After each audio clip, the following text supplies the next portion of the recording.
Rien que ça parle. Aïe, aïe, aïe, Bla, aïe, bla, bla. aïe. Comment vas-tu? Je suis avec mon acolyte pour cette émission. Je vais le laisser se présenter comme d'habitude. Tu connais déjà. Bonsoir à Chez toi. tous, Nico pour vous servir, Nico de tête. L'analyse concise. Exact. Alors, on a un programme assez intéressant. Il s'est passé pas mal de choses cette semaine. On va commencer par ce qui s'est passé ce week-end. Et par ce week-end, je parle du week-end dernier. Dimanche précisément, la Guadeloupe a accueilli une nouvelle compétition, un nouvel événement autour du football et de la convivialité qui s'appelle la Mass Cup, tournoi de futsal précisément qui invite les groupes APO de Mass. Alors toi, tu as participé avec le groupe Nukila. Déjà, quelles sont tes impressions sur cette Mass Cup? Écoute, c'est une belle initiative qui permet de dynamiser la ville, qui permet de donner un programme, des choses à faire à la jeunesse et aux moins jeunes. Ça a participé aussi à une connexion intergénérationnelle, puisqu'on a vu qu'il y avait des anciens aussi qui ont joué, qui ont participé. Donc franchement, on tire un coup de chapeau à l'organisation, le staff de Nukila et du Fax Nation, qui ont fait un travail formidable. On remercie la ville de Pointe-à-Pitre également, et puis tous les partenaires, et puis les joueurs qui étaient formidables, donc qui ont bien joué le jeu, et le 12e homme. Mhm. Et je peux même dire, je ne sais pas si on peut appeler ça le 12e homme, mais ça faisait du bruit comme au Vélodrome, mais dans Paul Chanchon. Donc bravo aux supporters, à tous ceux qui sont venus. Merci aux exposants aussi qui ont proposé de belles choses. Et journée incroyable à refaire. À refaire. Et moi, j'allais parler, tu as parlé de l'ambiance, on va rester là-dessus. Le Mass dans le stade, ça a matché. Ah, totalement. On sait comment le tambour, les vibrations sur la peau de cabri, comment ça résonne en nous. Donc, ça donne un supplément d'âme quand on est sur le terrain, pour mon cas en tout cas. Et je pense que ça participe à la fête en tribune. Franchement, on a vu qu'il y a beaucoup de joueurs qui ont joué. Enfin, voilà, il y a eu vraiment des échanges. Donc, c'est vraiment incroyable. Et félicitations à toi également pour les commentaires, l'animation qui était très bien.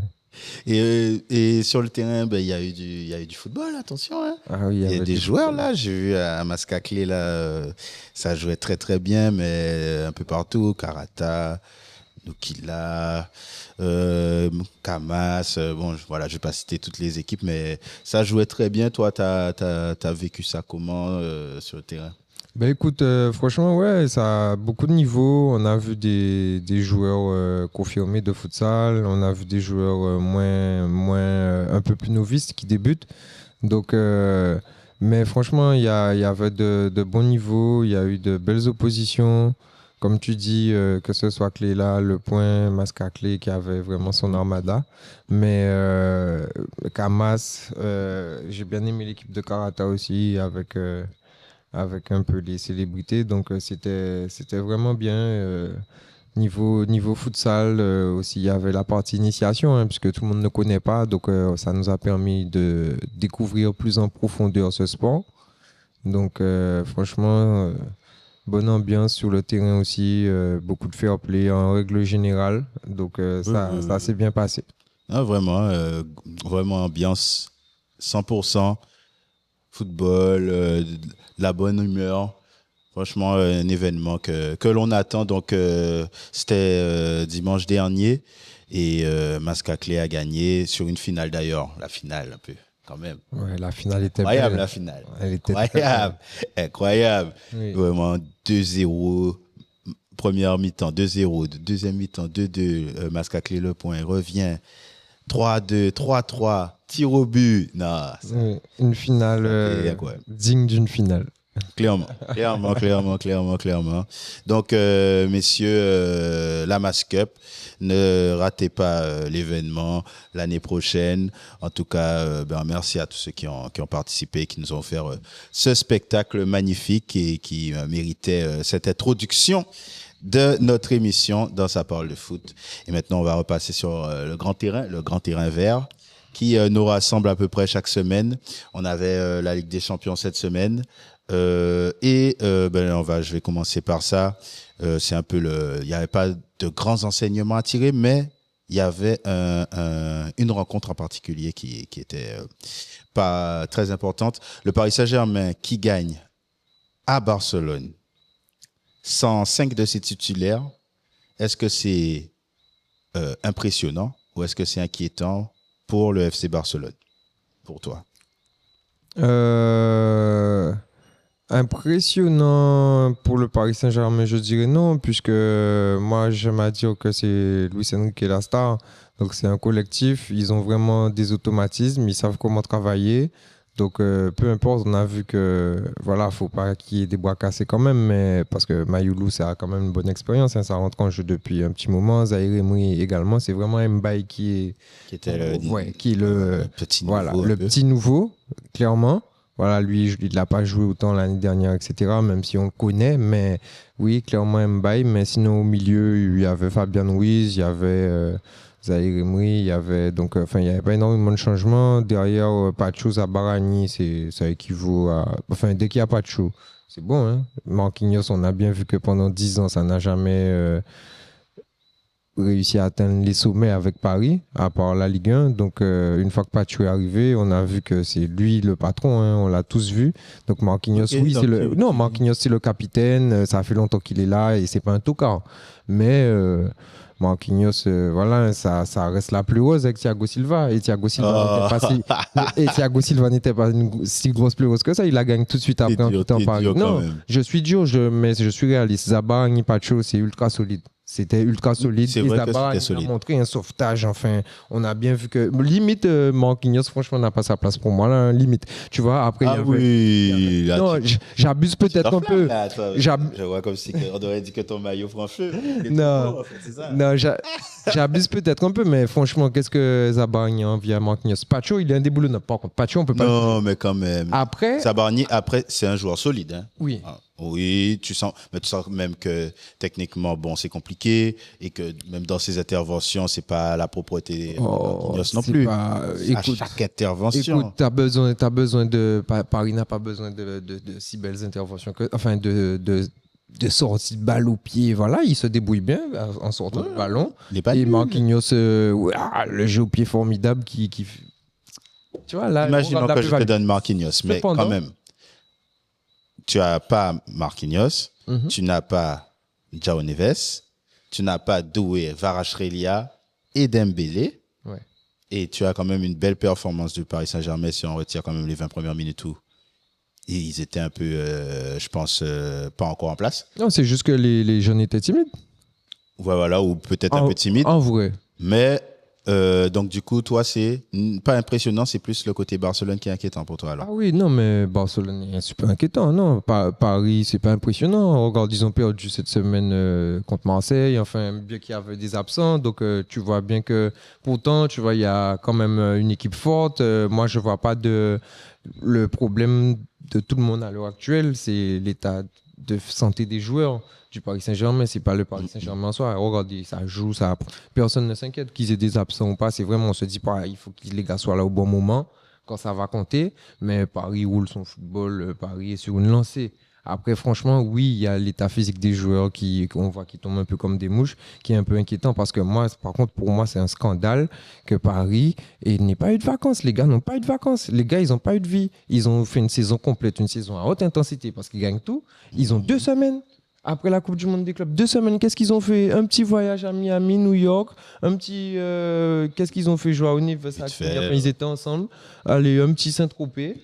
Après, vite fait, tu as un petit week-end avec ta copine, vraiment sur le yacht, qu'avec ta copine, parce qu'ils bougent beaucoup ensemble. Et puis voilà, 2 semaines, les gars, ils n'ont rien eu. Après une année comme ça, moi, c'est un scandale que les gars n'aient pas eu plus de vacances. Moi, je serais le Paris Saint-Germain, j'aurais débuté ma saison avec plein de jeunes. avec tas de jeunes. Après, s'il y a vraiment des gars qui veulent revenir tôt parce qu'ils sont plus sérieux que personne, allez, bon, je ne peux pas refuser ça. Mais moi, j'aurais... Ouais, mais après, tu vois, tu as toujours un peu le risque de te dire, par exemple, là, ils vont, en fait, c'est pas le Camp Nou, mais ils vont à Barcelone avec, bon, 2-3 jeunes vraiment en âge, pas nécessairement en expérience, surtout pour Zaïm Remri, même si je mets Mayoulou et Mbaye un peu pareil. Ouais. Mais il faut gagner les matchs, Ouais. quand même. Et là, ils gagnent le match. C'est quand même, tu vois, c'est pas à dire que je pense quand même que le FC Barcelone est à un niveau assez faible, mais quand même de là à se dire que Paris roule, c'est même pas à dire qu'ils gagnent le match en hold-up. Ils ont roulé sur l'équipe avec Mayoulou, avec Mbaye, avec Zaïm. C'est ce que moi, je veux vraiment mettre le doigt sur la mécanique collective du Paris Saint-Germain. C'est pour ça que je te dis ça. Tu vois, quand je critique Marquinhos et tout, évidemment, les gars, bien sûr, Marquinhos, c'est Marquis, oui, il n'y a pas de problème. Même si je pense quand même que Zabarani, voilà. Mais bref, je ne reviens pas dessus. Mais moi, je voulais vraiment mettre le point sur la mécanique collective du Paris Saint-Germain. Parce que qui a dit que le Barça est fort? Ben, les médias, les Barcelonais. Non, les Barcelonais, nous, on regarde le Barça depuis 2-3 ans. C'est pas parce qu'on a fait une demi de Ligue des Champions que le Barça est fort. La saison dernière, on était nul. On gagne parce que le Real est vraiment nul. Tu vois ce que je veux te dire? On gagne parce que le Real était dans une saison, on peut dire, de transition. Mbappé, voilà, il y avait, tu vois. Ça n'a pas matché. Ça n'a pas encore matché tout de suite et tout. Il y avait Vinicius qui avait eu sa grosse déception Ballon d'Or. C'était un club qui venait de tout gagner. Donc c'est normal que le Real avait sa petite saison de transition, entre guillemets, on va dire. Mais le Barça, on a bien commencé. 9 points d'avance. Après, le Real, à mi-saison, avait 8 points d'avance au moins, 10 sur le Barça. Et le Barça finit champion quand même. Le Barça est vraiment nul. Mais le Real nous a montré des choses atroces la saison dernière aussi.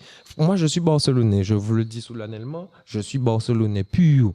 Et je peux vous le dire que le Barça n'est pas fort. Lamine Yamal, c'est bien, c'est un peu trompe-l'œil et tout. Après, Rafinha, qui dirait Rafinha aurait fait une saison comme ça il y a 3 ans? Ok, il fait une saison exceptionnelle, mais attention aussi à la résistance, tu vois. Le plafond de verre. Le plafond de verre, tu vois. Voilà, on a Lewandowski qui est un peu papy qui est là, Ferran qui me fait plaisir ces temps-ci, mais tu vois, c'est une équipe de jeunes. Au final, t'as Casado, t'as Bernal, c'est des gars, ils ont pas 22 ans. T'as Georges et Martin sur le côté. Enfin, Martin sur le côté. Franchement, le Barça, c'est de la construction. Et défensivement, quand tu regardes bien, c'est très frileux. Ça fait longtemps. Très faible, j'ai envie de dire faible. Garcia, Arroyo, qui est même pas titulaire indiscutable parce que ça fait beaucoup d'erreurs. Tu vois, franchement, Baldé toujours blessé. Non, le Barça, c'est en reconstruction, tu vois. Donc, le Real était vraiment nul aussi, comme je te disais l'année dernière. Donc, le Barça n'a pas de stade, le Barça n'a pas d'argent, tu vois. C'est compliqué.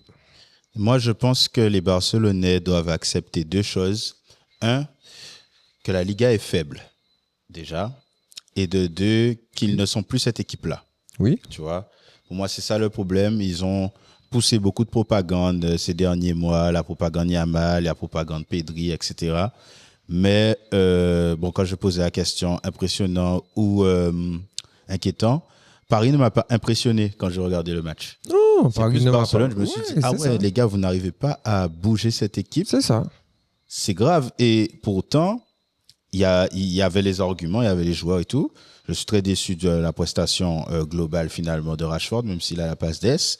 Je suis déçu entre guillemets, parce que je sais que ça depuis un petit moment quand même que c'est. Oui, son début de saison est difficile. Ok, d'accord. Là, Rashford, j'étais déçu parce que j'attends mieux. Mais Francky de Jong, je ne suis pas déçu. Après Francky, bon, j'attends pas grand-chose. C'est vrai que je l'ai lâché, mais cette saison et fin de saison dernière, il commence à reprendre un peu de niveau. Tu trouves? Oui, il commence à reprendre un peu de niveau. Parce que tu n'as pas vu Francky de Jong avant ça, là, avant moitié de saison dernière? Ouais, c'est ça, mais bon. Je voulais vendre à tout prix. Là, aujourd'hui, lors de cette rencontre-là, contre le Paris Saint-Germain, Oui, c'était Déçu, pas. quoi. Moi aussi, totalement déçu, mais totalement. Mais le Barça, il était pauvre. Daniel Olmo, Ferran Torres, déçu. Daniel Ferran Olmo, Marc, déçu. mais Daniel Olmo, déçu. Moi, il y a mal, certes, tu vas me dire, ouais, il y a des prises à 2, à 3, mais après, j'apprécie quand même sa justesse, quand même. Voilà, ça. Il va pas essayer de faire trop, il va faire des petites passes et tout. Mais au bout d'un moment, son équipe le cherche beaucoup pour faire la différence. Tu vois, ils reviennent sur lui, ils reviennent sur lui. Et. Non, le Barça, c'est pas encore ça. Rafinha, dépendance, entre guillemets, parce que comme tu dis, les appels en profondeur, tu vois, ça manque de tranchant dans cette zone-là. Rashford, timide. Le Barça est vraiment faible défensivement. En plus, sans le gardien titulaire, sans Garcia. Non, le Barça, c'est une phase de Plus reconstruction. Barcelone inquiétant. Le Barça est inquiétant, totalement. Le Real, comme je te disais, le Real l'année dernière, c'était Vinicius qui avait sa déception du Ballon d'Or. Mbappé venait d'arriver, il y avait des petits égos. La sauce n'avait pas encore pris, tu vois. C'est une équipe qui venait de tout gagner. Donc, non, c'est pour ça que le Barça a gagné la Liga la saison dernière. Et puis, bon, tu vas me dire une demi-finale parce que le parcours était assez clément. Mais tu n'arrives pas à gagner l'Inter. L'Inter, c'est solide, en Ligue des Champions. Mais quand on voit comment Paris les a baladés, tu te dis que non.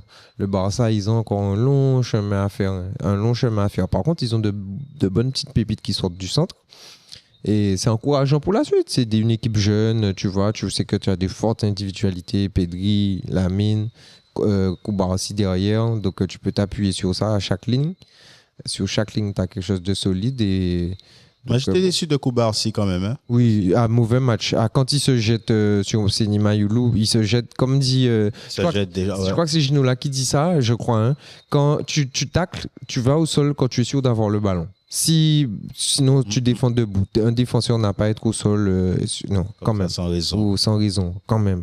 Non, moi, déçu de. Et puis aussi, je pense que l'entraîneur a une part de responsabilité dans le sens où il veut jouer très, très haut et le hors-jeu avec des défenseurs qui ne sont pas très forts en termes de placement et qui ne sont pas nécessairement très rapides. Ils ne sont pas assez intelligents et pas assez suffisamment rapides pour être suffisamment performant dans ce. Après, ça se travaille, hein. Mais non, tu vois qu'il y a une distorsion. Un gros manque à ce, voilà, il y a un gros manque à ce niveau-là. Mais après, félicitations à Mayulu Mbaye, hein, parce que c'est vrai que bon, pour moi, je veux mettre en avant le collectif, la machine mécanique de Paris. Tu vois, tu changes juste la pièce qui est fatiguée, ça va tourner, tu vois. Mais faut le dire quand même, contrairement à Zahir Emery qui a cette expérience, Mayulu Mbaye. Leur match, c'est pas le match de Zahir Emery. Zahir Emery, il prend des petits ponts, il est baladé à gauche, à droite. On voit. Il s'est débrouillé quand même. Il s'est débrouillé, mais tu vois que c'est pas le petit gars il n'était pas dominant. Ouais. Voilà, il a le manque de confiance. Parce que moi, j'ai confiance en lui. Je vois beaucoup de gens parler de c'est sous-côté, c'est en surchauffe. Non, le petit gars, il est bon. À 16 ans, ce qu'il faisait, il a montré que quand même, c'est juste que là, il a ce déficit de confiance. Cependant, il faut quand même saluer, tirer un grand chapeau à Nuno Mendes aussi, hein, mais tirer un grand coup de chapeau à Mbaye et Mayulu. Ils sont arrivés, ils me parlent pas d'âge. Et c'est ce que j'aime. Ça, j'aime ça par contre. Pour le coup, les fleurs que je peux envoyer à Paris, c'est Luis Enrique, Hakimi Mendes comme d'habitude, et enfin Pacho quand même, faut le mentionner, Pacho et Mayulu Mbaye qui ont fait une grosse prestation. Inquiétant, Chevalier, moi il me rassure pas encore. Après, bon, il vient d'arriver, il est jeune. Faut lui laisser le temps. Ben, vous, inquiétant ou impressionnant, je sais qu'il y a des Parisiens qui suivent l'émission, peut-être qui ne seront pas d'accord sur notre analyse qui dit que c'est plus le Barça qui est inquiétant que le Paris Saint-Germain qui est impressionnant avec ce résultat. N'hésitez pas à le dire en commentaire, on en débat, vous connaissez déjà. Nous, on avance avec une autre démonstration, j'ai envie de dire Marseille, qui déroule. Est-ce que Marseille peut dérouler jusqu'à la qualification pour toi, compte tenu de ce résultat? Qu'est-ce que tu en penses? Chance de qualification, on en discutait en off de Marseille par rapport à son calendrier. Il y a de l'Atalanta, il y a du Bruges à Bruges, il y a Newcastle à Marseille. Il y a des matchs couperés qui vont être durs à gérer et ils vont au Sporting aussi, de mémoire. Donc, qu'est-ce que tu penses des chances de qualification de Marseille, qui est ton équipe au passage? Oui, tout à fait, c'est mon équipe. Ben, Marseille, écoute, il y a de la place quand tu regardes. Tu te dis, il y a de la place, il y a un effectif. Au vu du calendrier, tu te déplaces au Sporting. Sporting que tu as battu l'année dernière, enfin pas l'année dernière, vu qu'il n'y avait pas de Coupe d'Europe, mais l'année d'avant, aller-retour. Je m'en souviens. Tu vois, donc il y a un peu de changement, mais bon, c'était quand même le Sporting fort avec Ruben Amorim, avec Gyökeres, avec du monde devant, Trincao, etc. Là, c'est un peu moins fort à mon goût. Donc, je pense que l'Olympique de Marseille peut aller s'imposer au Portugal, mais on ne sait jamais avec l'Olympique de Marseille. C'est ça le problème. Donc, tu vois, tu te dis que tu peux aller battre le Sporting chez eux, recevoir l'Atalanta chez toi et gagner. Mais quand j'ai vu l'Atalanta ce week-end contre la Juventus, je me suis dit, ah tiens, c'est pas l'Atalanta qui jouait contre Paris ou ça. C'est vrai qu'il y a Ademola Lookman qui a été réintégré dans le groupe. Il y a des choses, mais même en termes de jeu, hein, j'ai senti une Atalanta transcender. C'était pas l'Atalanta du début de saison. Donc avant. Quand tu récupères ton meilleur joueur, souvent. Voilà, souvent ça change et ça met de la confiance dans les rangs. Tout à fait. Donc moi, je pense qu'il y a de la place d'aller au Sporting, de gagner à Marseille et après je crois que tu te déplaces à Bruges. Et ensuite, tu reçois Newcastle, tu reçois Liverpool et ensuite, tu te déplaces. Mais je me souviens plus le reste du calendrier. Il y a de la place, mais on ne sait jamais, tu vois. Et puis, la Ligue des Champions, c'est difficile. Ça change d'un jour à l'autre. Tu dis quand même sur les 24 premières places. Écoute, ça devrait. Honnêtement, il devrait. Mais je peux pas, avec l'instabilité de ce club, je peux pas m'avancer. Et puis les derniers parcours européens, enfin en tout cas en Ligue des Champions. Moi, je pense qu'ils vont le faire. Moi, j'espère en tout cas. Minimum barrage en tout cas. Minimum barrage, tu vois. Mais après, tu vois, j'ai pas envie de. Je minimise pas, hein, je me couvre pas, les gars. Attention, hein, je me cache pas non plus. C'est juste que vraiment, avec l'instabilité de Marseille, on sait jamais un blessé. Une petite période de disette devant, un mauvais résultat en championnat, tu vois. Une mauvaise période, tu vois, qui entraîne ça, exactement. Et puis la Ligue des Champions, ça va super vite. Mais je pense que si Marseille gagne le Sporting au Portugal, avec ce qu'ils ont déjà montré contre le Real et l'Ajax, et ces dernières semaines, tu vois, je pense que s'ils continuent sur cette lancée, oui, les 7 prochains matchs, ils les gagnent, tu vois. Parce que le championnat, c'est assez doux. Hein. Là, c'est Metz, c'est Le Havre. Donc. Non, j'allais dire, dans le contexte du football actuel, où on voit quand même qu'il y a une baisse du très haut niveau et que tout le monde arrive à peu près dans un niveau bon, où tout le monde peut se rejoindre, ça, c'est un peu plus homogène. L'importance d'avoir un collectif fort, c'est très important. On parlait de Paris, là, c'est le parfait exemple. Tu vois, il retire 5 titulaires, il va gagner à Barcelone quand même. Parce que le collectif sait quoi faire. Et tu as un entraîneur qui est dans ce type d'archétype de joueur, d'entraîneur aussi, dans le sens où il y a une tactique et elle va pas beaucoup bouger. Et si cette tactique-là, elle prend, ce que le résultat peut laisser penser, tu peux aller chercher des résultats, d'autant plus que Marseille a ce petit avantage du domicile qui permet de transcender les joueurs avec tout le contexte qu'on sait. Donc pour moi, je suis assez confiant sur le fait que Marseille peut décrocher une place en barrage. Déjà, si tu fais le plein ou presque le plein à domicile sur les matchs qui restent, ça te met déjà en très bonne position. Après tu vas aller chercher un petit nul par-ci, un petit nul par-là à l'extérieur. Et puis, pour moi, ça, c'est bon. Hein. C'est vrai, mais le domicile, je crois que c'est Atalanta, Liverpool, Newcastle. Après, mieux vaut que ça soit l'effort pour essayer de prendre le maximum de points, tu me diras. Mais c'est ça, le truc. Tu vois, Marseille va à Bruges. Je sais que Bruges, c'est pas évident. Hein. Chez eux, c'est pas évident. Et je connais mon club. On va aller là-bas, on va se dire, c'est nos 3 points. Et ce sera pas le cas. Tu vois ce que je veux te dire? Oui, je comprends. Tu vas recevoir l'Atalanta, il y a le Vélodrome, c'est bouillant, on va les bousculer contre, paf, 1-0. On va jouer contre, paf, 2-0. Après, on va se retrouver un peu comme en demi-finale d'Europa League où on s'est dit, ouais, là, il y a une différence de niveau, tu vois, entre l'Atalanta et nous. C'est dur. Et bon, cette saison, ça, c'est moins flagrant pour nous. On a l'air d'être plus armés. Mais il faut faire attention avec l'Olympique de Marseille. Mais cela dit, oui, bien sûr, Marseille, avec l'effectif et avec ce qui monte ces dernières semaines, devrait se qualifier parmi au moins les barragistes, tu vois. Eh ben, on va laisser sur ça, comme d'habitude. Dites ce que vous en pensez. On avance. Je ne sais pas si tu as suivi, on est là purement dans l'actualité de notre zone géographique footballistique, la CONCACAF. Et la Martinique a changé de sélectionneur.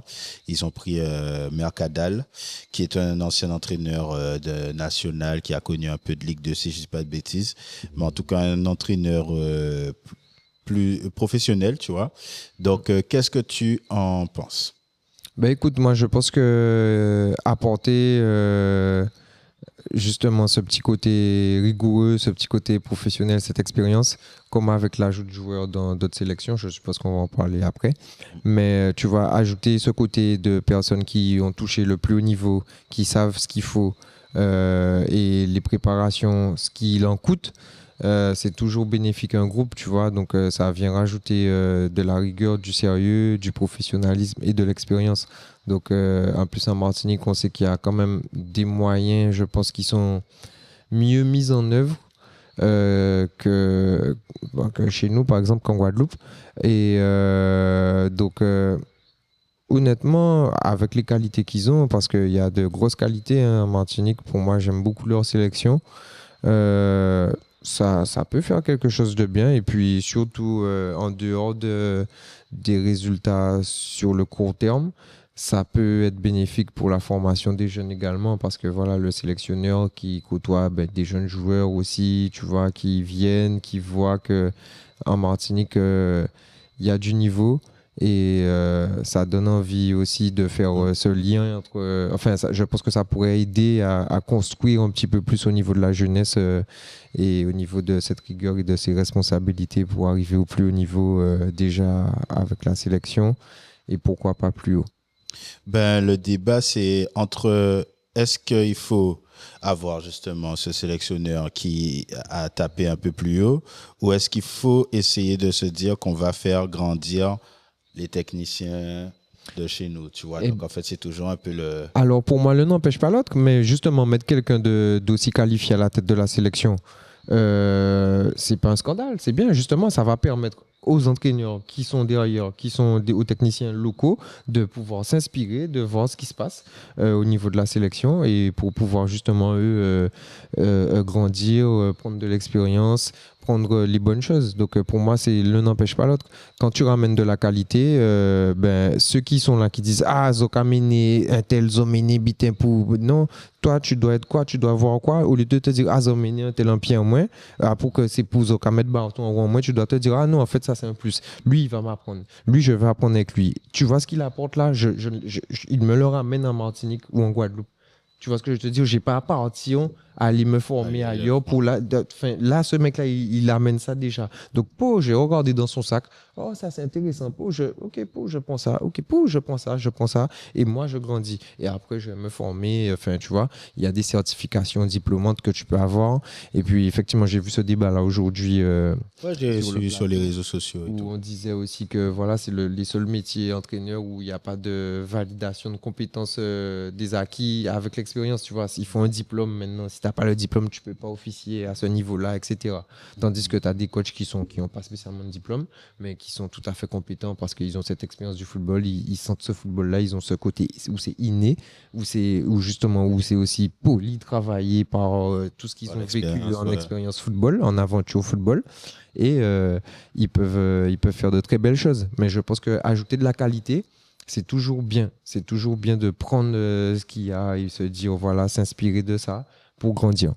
Ouais, ça me rappelle un moment, il y avait l'adjoint avait j'oublie c'est quelle équipe. C'est pas Lyon. Et ils étaient obligés de payer une amende à chaque fois que... Ah, c'était Will Seal. C'était Lyon. Alors, Pierre Sage. Pierre Sage, voilà. Pierre Sage notamment, mais Will Seal également. Will Seal à Reims, il n'avait pas encore les diplômes. Ouais, et à Reims, chaque match, il payait une amende. Voilà. Et Lyon a fait pareil avec Pierre Sage, où Pierre Sage n'avait pas encore le diplôme et il payait une amende, etc. Mais ça a commencé avec Will Seal avant un stage. Ok. Bon, la Martinique va jouer. J'ai vu un tournoi de CONCACAF le 13 et le 16 novembre prochain. Un tournoi amical avec les clubs non affiliés à la FIFA qui ne peuvent pas se qualifier pour la Coupe du Monde et ceux qui sont déjà éliminés. Donc là, ce sera le premier rassemblement, les 13 et 16 novembre pour le nouveau sélectionneur et tout. Et je n'ai pas pu trouver pour voir si on participait ou pas, mais je pense pas, puisque je n'ai pas entendu parler de ça nulle part. Mais je me suis dit, c'est dommage, tu vois. Tu sais que nous, on se voit pas trop, malheureusement. Ouais, parce que là, il a fait une sélection, Mercadal. Il a pris des joueurs de la R1. C'est ça. Après, je pense que c'est eux qui vont emmener là-bas. C'est ça, exactement. Tu vois, moi, je pense que ça, c'est bien. Mais en fait, je veux dire, nous, la sélection guadeloupéenne, on se rassemble pas trop hors match officiel. Hein. Quand il y a des périodes où on peut faire des confrontations ou se voir comme là, en général, il n'y a pas de rassemblement. Après, je sais qu'il y a la problématique des clubs, encore une fois. Mais c'est peut-être pour ça aussi que Mercadal il a pris pas mal de jeunes de R1. Enfin, de joueurs, je crois, ils sont tous en R1 Martinique. Donc, peut-être un ou deux qui ne sont pas, mais... Voilà. Après, tu vois, ça laisse à des gars comme De Persin, Labo, tout ça, ça les laisse travailler avec leur club. Donc, OK, on avance puisqu'on est dans la Martinique, on va aller chez d'autres frères. Haïti qui peut se qualifier pour la Coupe du Monde. Ils sont dans la dernière phase, en fait, dans la zone CONCACAF. Tu fais une phase de groupe, ensuite tu fais une deuxième phase de groupe, et là, tu es là la troisième phase de groupe où les premiers se qualifient pour la Coupe du Monde. C'est ça. Et Haïti, du coup, s'est qualifié pour cette troisième phase de groupe. 2 matchs joués, 2 matchs nuls. Du coup, là, il y a une grosse hype autour de cette possibilité qui pourrait être historique. Tout à fait. Ils sont partis un peu à la pêche pour aller essayer d'avoir un tel. Bellegarde est arrivé. Isidore, qui joue à Sunderland, a dit qu'il ne voulait pas venir, apparemment, qu'il voulait se concentrer sur ses chances d'être en équipe de France. Et Alan Saint-Maximin, qui apparemment, il y avait un flou, il y avait des journalistes haïtiens qui annonçaient que ça allait être fait.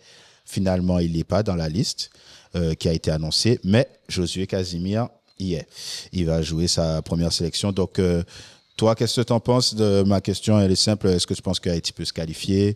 Qu'est-ce que tu penses du fait qu'ils ont récupéré Josué Casimir, qu'ils essaient de récupérer d'autres joueurs pour atteindre cet objectif? C'est ça, il y avait aussi on entendait aussi beaucoup de rumeurs autour de Maxence Lacroix. Ouais, voilà, j'ai oublié Maxence Lacroix. Qui est guadeloupéen aussi, hein, comme Casimir. Hein. Donc, et Saint-Maximin. Et Saint-Maximin aussi, qui est guadeloupéen aussi, j'avoue, c'est vrai.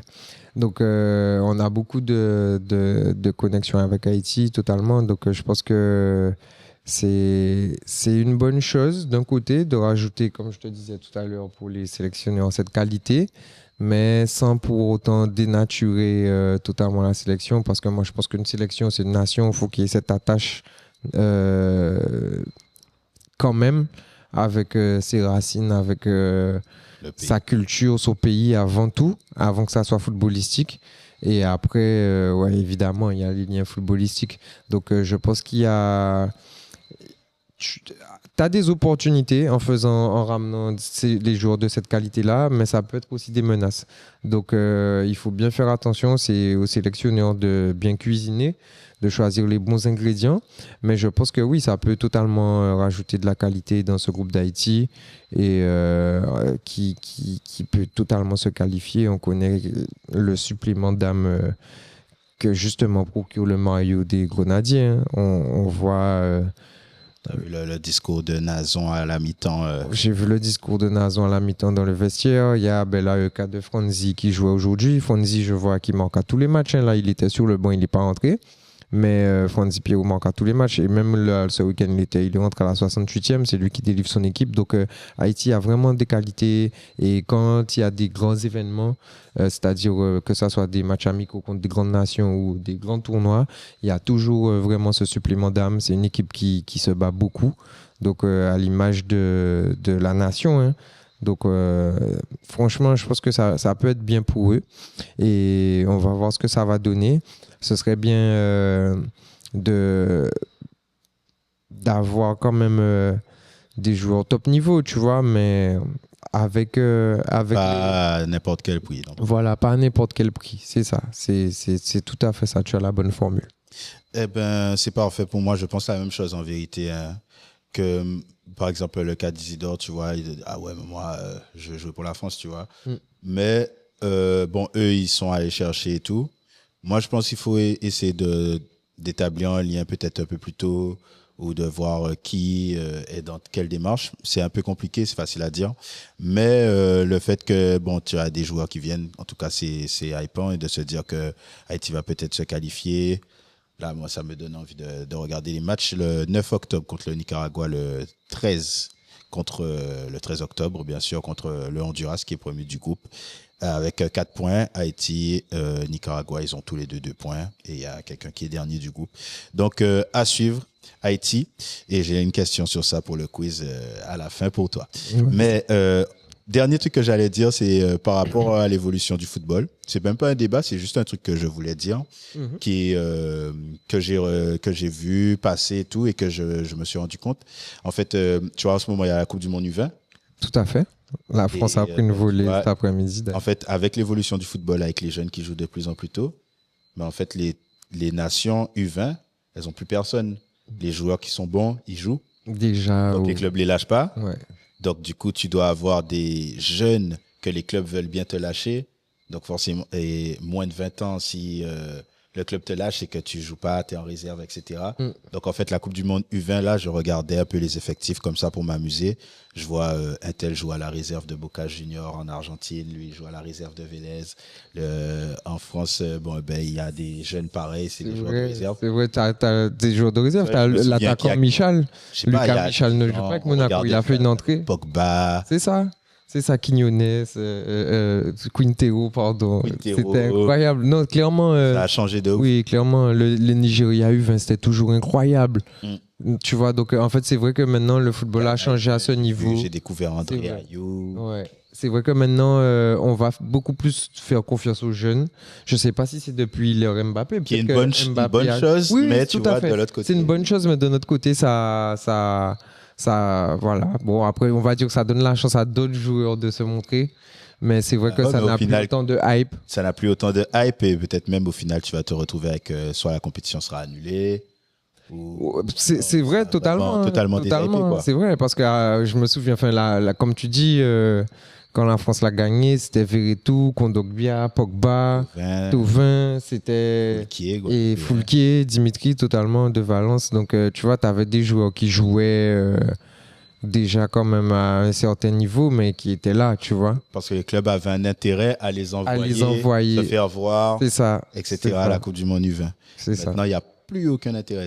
C'était assez intriguant. Je me suis dit, bon, on va en parler. C'est vrai que j'ai pas regardé un match encore. Hein. Je suis, mais les résultats. Mais... tu vois, je regarde qui gagne qui, mais je me dis, ça a changé. C'est ça. Bon, j'ai des questions pour toi. Dis-moi. Sympa. En vérité, je n'ai pas beaucoup de questions. C'est juste des questions pour kiffer. Alors, en Ligue des Champions, puisqu'on en a parlé, Haaland a battu le record de quelqu'un en inscrivant 52 buts lors de ses 50 premiers matchs en Ligue des Champions. Alors, c'est le record de qui qu'il a battu? J'ai l'information. Aïe, aïe. Et j'ai oublié. Alors, c'est le record de... C'est le record de... Allez, je vais faire facile, mais je sais pas ça. Je vais dire Cristiano Ronaldo, mais je sais que c'est pas ça. Ce n'est pas Cristiano Ronaldo. Le record appartenait à Ruud van Nistelrooy. Ruud van Nistelrooy, je l'ai. 43 buts. Merci. Je l'ai. Je te dis, j'ai la réponse. De Ligue des Champions. Deuxième question. Combien de fois Haïti a-t-il participé à la Coupe du Monde? Qui, Ruud? Non, Haïti. Combien de fois Haïti a participé à la Coupe du Monde? Écoute, bon, c'est censé être historique, donc je dirais 0 fois. Hein. Mais ils ont sûrement fait une participation, je pense. Une participation, effectivement, en 1974. Bien vu. Il y a 52 ans. Donc, si Haïti se qualifie, ce serait plus qu'historique. Totalement. Plus de 52 ans d'attente. Totalement. Donc, on l'espère pour, effectivement, les Grenadiers. Rien que ça parle. Attends, j'ai une petite question pour toi, rapidement. Non, elle est quand même difficile. Elle est difficile. Elle est extrêmement difficile. Mais est-ce que tu te souviens de qui avait marqué le but historique contre l'Espagne? Je crois qu'on en a déjà parlé dans un Ça parle de foot il y a 2 ans. Quel but historique? Pour Haïti? Ouais, le match amical contre l'Espagne, l'Espagne gagne 2-1 et Haïti marque. Ah non, là, oui, la question est difficile. La question est ultra difficile. Dis-moi. Mais c'était Guerrier. Ah, Mais je crois qu'on en avait déjà parlé. Dans un, ça parle de foot il y a 2 ans, il me semble. Parce Peut-être que le spécial Coupe du Monde. Ah ouais, le spécial Coupe du Monde. Peut-être le spécial Coupe du Monde. Mais c'était Ronald Guerrier, je crois. Voilà. Eh ben, c'est parfait. Avec ton maillot, je l'aime beaucoup. Bon, écoute, on représente... Collector. Oui, c'est collector, ça. Ça, c'est LGF 74. Rien que ça part.